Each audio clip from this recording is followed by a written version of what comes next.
कांग्रेस प्रदेश अध्यक्ष दीपक बैज के घर के बाहर पुलिस की निगरानी का मामला विधानसभा में उठा, जिससे बजट सत्र के चौथे दिन जोरदार हंगामा हुआ। कांग्रेस नेताओं ने इसे लोकतंत्र पर हमला बताते हुए सरकार पर विपक्षी नेताओं की जासूसी कराने का आरोप लगाया और तत्कालिक चर्चा की मांग की। नेता प्रतिपक्ष चरण दास महंत ने कहा कि आज हमने प्रश्नकाल के दौरान इस मुद्दे को उठाया, जबकि ऐसा नहीं होना चाहिए था, लेकिन हम इसे जानबूझकर उठाने के लिए मजबूर हुए क्योंकि लोकतंत्र की हत्या की जा रही है। हमारे अध्यक्ष के घर पर रात 12 बजे पुलिस दिखाई दी, जो वहां आने जाने वाले लोगों को परेशान कर रही थी। पिछले 12 घंटे से उनके निवास पर निगरानी रखी जा रही है। पुलिस रुक रुक कर पूछताछ कर रही है, जिससे स्पष्ट होता है कि कार्रवाई जानबूझकर की जा रही है।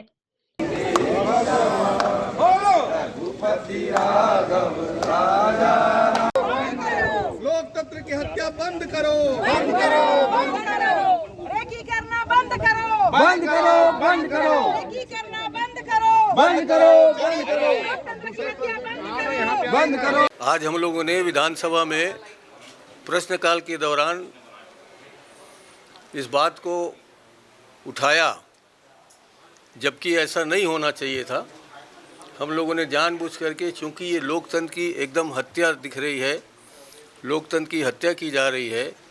हमारे अध्यक्ष के घर पर रात के 12 बजे पुलिस वाले दिखे और वहाँ जानबूझ करके उनको, उनके यहाँ आने जाने वालों को बाधित करने की कोशिश की गई। पिछले 12 घंटे से उनके यहाँ आने जाने वालों के साथ रेकी हो रही है। बीच में पुलिस रोक रोक के पूछ रही है, 2 घंटे विलम्ब कर रही है, और वो इसलिए कर रही है कि हमारे यहाँ जिला पंचायत, जनपद पंचायत के चुनाव हुए हैं। दंतेवाड़ा में के साथ ही साथ कई जगह ऐसी स्थिति है कि कांग्रेस की जिला पंचायत बन सकती है, कांग्रेस के जनपद पंचायत बन सकते हैं। उसको जानबूझ करके पुलिस के माध्यम से प्रताड़ित करके वहाँ के लोगों को डराया जा रहा है, धमकाया जा रहा है, बलपूर्वक उनको रोका जा रहा है। और इस तरह जो भारतीय जनता पार्टी की डबल इंजन की सरकार। बजट सत्र के चौथे दिन वित्त मंत्री ओपी चौधरी ने आर्थिक सर्वेक्षण 2024-25 प्रस्तुत किया। उन्होंने बताया कि प्रदेश की जीएसडीपी 7.51% बढ़कर 3,29,752 करोड़ होने की संभावना है। वित्त मंत्री ने कहा कि कृषि उद्योग और सेवा क्षेत्र में योगदान बढ़ा है, जबकि प्रति व्यक्ति आय 9.37% बढ़ी, जो राष्ट्रीय औसत 8.66% से अधिक है। माननीय हमारे विधानसभा में वित्तीय वर्ष 2024-25 के लिए आर्थिक सर्वेक्षण की प्रस्तुति की गई है। इसमें काफ़ी उत्साहजनक हमारी आर्थिक प्रगति साफ तौर पे नज़र आ रही है। जीएसडीपी स्थिर भाव पर 2023-24 में 3,06,712 करोड़ रुपए से बढ़कर 2024-25 में 3,29,752 करोड़ रुपए अनुमानित है। यह विकास दर 7.51% का आकलित किया गया है। वर्ष 2023-24 का जो हमारा ग्रोथ रेट था छत्तीसगढ़ का, वो 7.31% था, जबकि पिछले वर्ष 2023-24 का जो वर्ष था उसमें भारत पूरे देश का जो औसत ग्रोथ रेट था जीडीपी का, वो 8.15% था। मतलब पिछले 2023-24 के वर्ष में हमारे छत्तीसगढ़ की आर्थिक प्रगति, आर्थिक ग्रोथ, इकोनॉमिक ग्रोथ का जो रेट था वो भारत सरकार पूरे देश के ग्रोथ रेट की तुलना में कम था।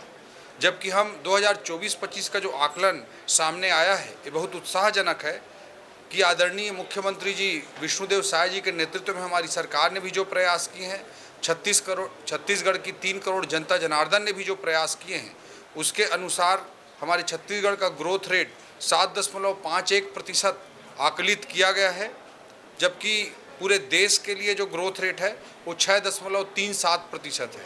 तो पूरे देश की औसत जो ग्रोथ रेट बैठ रही है 6.37%, उसकी तुलना में छत्तीसगढ़ 7.51% की दर से, अर्थात औसत, राष्ट्रीय औसत से ज़्यादा तेज गति से हमारे जीडीपी का ग्रोथ हुआ है, जो वर्ष 2023-24 में पुरानी सरकार के समय में राष्ट्रीय औसत से कम था। यह अत्यंत ही सुखद और उत्साहजनक आंकड़े सामने आए हैं और हमारी सरकार के लिए, छत्तीसगढ़ के 3 करोड़ जनता के लिए अत्यंत सुखद विषय है। जीएसडीपी के जो अलग अलग घटक होते हैं, जिनको हम 3 क्षेत्रों में बांटते हैं, कृषि क्षेत्र, उद्योग क्षेत्र और सेवा क्षेत्र, इन तीनों क्षेत्रों में हम बांटते हैं।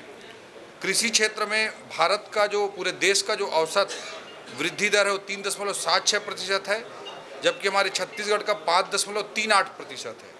राष्ट्रीय औसत उद्योग क्षेत्र के विकास का 6.22% है, जबकि हमारे छत्तीसगढ़ का 6.92% है। सेवा क्षेत्र में पूरा राष्ट्रीय औसत 7.22% का है, जबकि छत्तीसगढ़ का 8.54% है। तो वर्ष 2024-25 के लिए ओवरऑल जीडीपी ग्रोथ राष्ट्रीय औसत से अधिक है। और अगर हम क्षेत्र वाइज भी देखते हैं, कृषि क्षेत्र, उद्योग क्षेत्र और सेवा क्षेत्र, तीनों की दृष्टि से भी ग्रोथ रेट राष्ट्रीय औसत से बेहतर सामने आया है। छत्तीसगढ़ विधानसभा में राजस्व मुद्दों को लेकर राजस्व मंत्री टंकराम वर्मा ने कहा कि इस तरह के कई मामले अभी लंबित हैं। इन लंबित प्रकरणों के निपटारे के लिए अप्रैल में राजस्व पखवाड़ा का आयोजन किया जाएगा और इन निलंबित प्रकरणों का निदान किया जाएगा। राजस्व विभाग में त्रुटि सुधार है, नामांतरण है और इस तरह के कई विषय हैं जो अभी लंबित हैं। तो इन लंबित प्रकरणों के निपटारा के लिए अभी विधानसभा सत्र के बाद अप्रैल में राजस्व पखवाड़ा का आयोजन किया जाएगा और इसमें जितने लंबित प्रकरण हैं उनके निराकरण स्थल पे किए जाएंगे और सारे कलेक्टर्स को भी निर्देश दिए हैं कि जहाँ जहाँ पे लंबित प्रकरण है उसका तत्काल निपटारा किया जाएगा, अन्यथा कार्रवाई की जाएगी। और अभी एक व्यवहारिक बात ये कहें कि अभी 2 महीने से ये बहाना नहीं है, नगरीय निकाय का, पंचायती राज का चुनाव भी है, तो उसमें अपने विभाग के काम के साथ साथ ज़्यादातर चुनाव में सब अधिकारी संलग्न रहे, प्रोटोकॉल की भी जिम्मेदारी रहती है। तो इसके कारण हमारे जो लंबित प्रकरण हैं उनकी संख्या बढ़ी है, पर निश्चय ही हम विधानसभा सत्र के बाद इसमें पूरी ताकत लगाएंगे और जो लंबित प्रकरण की संख्या है उसमें कमी आएगी, निराकरण करेंगे, लोगों को राहत पहुंचाएंगे। कांग्रेस की नवनिर्वाचित पार्षद अर्जुमन ढेबर ने कलेक्टर कार्यालय में शपथ ली। इस दौरान पूर्व महापौर एजाज ढेबर और सैकड़ों समर्थक मौजूद रहे। वार्ड 45 मौलाना अब्दुल रऊफ से जीत दर्ज करने के बाद उन्होंने जनता का आभार जताते हुए कहा, यह जनता की जीत है, वार्ड के विकास में कोई कसर नहीं छोड़ूंगी। पूर्व महापौर एजाज ढेबर ने भी जनता के भरोसे को कायम रखने का संकल्प लिया। निष्पक्षतापूर्वक अपने कर्तव्यों को निर्वहन करूंगी। देखिए, मैंने आज शपथ ले ली है। मेरे लिए बहुत अच्छा दिन है आज का कि मैंने आज पार्षद निधि के लिए मैंने शपथ ली है।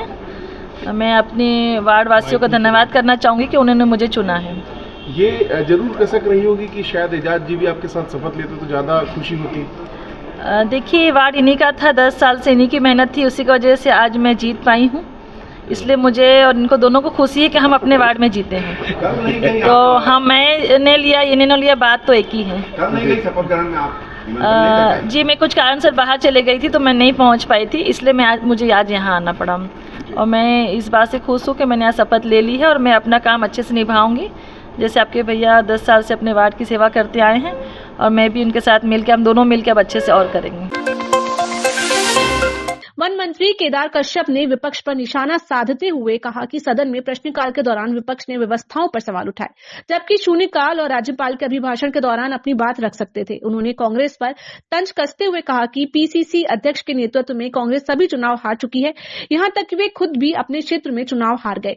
मंत्री ने कहा कि ईडी अपना काम कर रही है और नेता प्रतिपक्ष दीपक बैस को वास्तविक स्थिति जनता के सामने लानी चाहिए। पहली बात तो ये है कि विपक्ष को जो आज सदन में प्रश्नकाल के दौरान उन्होंने जो यहाँ पर व्यवस्था पर प्रश्न चिन्ह उठाया, उनके पास में पूरा अवसर था।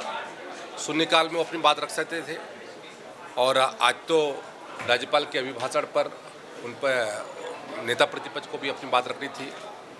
लेकिन किन कारणों से और किन के दबाव से इस तरीके से किया गया, ये तो वो बता पाएंगे। जहाँ तक पीसीसी अध्यक्ष की बात है, तो पीसीसी अध्यक्ष के नेतृत्व में पूरा चुनाव हार चुके हैं, यहाँ तक कि वो अपने क्षेत्र का चुनाव भी हार चुके हैं।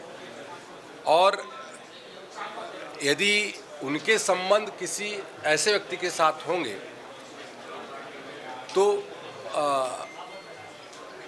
जो कहते हैं शक के दायरे में है और उनके पास जाता है तो उसको यदि मान लो ईडी यदि कहते हैं वो कर रही है तो ईडी किसी का न राज्य सरकार के उसमें नहीं है न केंद्र उसमें है, वो अपना काम करने वाली है। और यदि मान लो उनके यदि मित्र यदि कोई इस मामले में फंस रहे हैं या फिर कोई ऐसा स्थिति है तो उस वास्तविक स्थिति को जनता के बीच में पीसीसी के अध्यक्ष को लाना चाहिए। कांग्रेस प्रदेश अध्यक्ष दीपक बैज के घर के बाहर पुलिस निगरानी का मामला विधानसभा में उठा, जिसे बजट सत्र के चौथे दिन जोरदार हंगामा हुआ। इस पर भाजपा विधायक राजेश मूणत ने सवाल उठाते हुए कहा, प्रदेश अध्यक्ष की ऐसी कौन सी गतिविधि है जिसकी रेकी करनी पड़े? वह अपने घर के अंदर रहते हैं, उन्हें कौन मिलने आ रहा है, कौन जा रहा है, इससे किसी को क्या लेना। अब प्रदेश अध्यक्ष की किस बात की रेकिंग करेंगे? ऐसी क्या चीज होगी जिसकी रेकी करना पड़े? वो अपने घर के अंदर रहते हैं, कौन आ रहा मिलने, कौन जा रहा, उससे क्या होने जाना है? अगर अपनी पार्टी की प्रतिद्वंदिता आपस में द्वंद्व को रोक नहीं पा रहे, एक दूसरे के ऊपर आरोप प्रत्यारोप लगा रहे, उसको समाप्त नहीं कर पा रहे, एक दूसरे के ऊपर शिव पुटवल की स्थिति आ गई, उसको रोक नहीं पाए, और उसको लेकर के बजट सत्र के पहले उसमें जब राज्यपाल के अभिभाषण पे चर्चा हो, अगर आपके ध्यान में ऐसा कोई विषय तो आप अंदर हाउस में रख सकते थे, चर्चा कर सकते थे, हाउस के अंदर विषय ला सकते थे, लेकिन आपने ये सब ना करके खाली सुर्खियां बटोरने का काम किया। इसलिए कांग्रेस पार्टी मुद्दाहीन हो चुकी है, क्योंकि जनता ने उनको चारों जगह नकार दिया है। अब अपने आप को स्थापित करने के लिए उल जलूल बात करके तथ्यहीन आरोप प्रत्यारोप पे लग गई है, इसलिए इसका कोई महत्व नहीं है।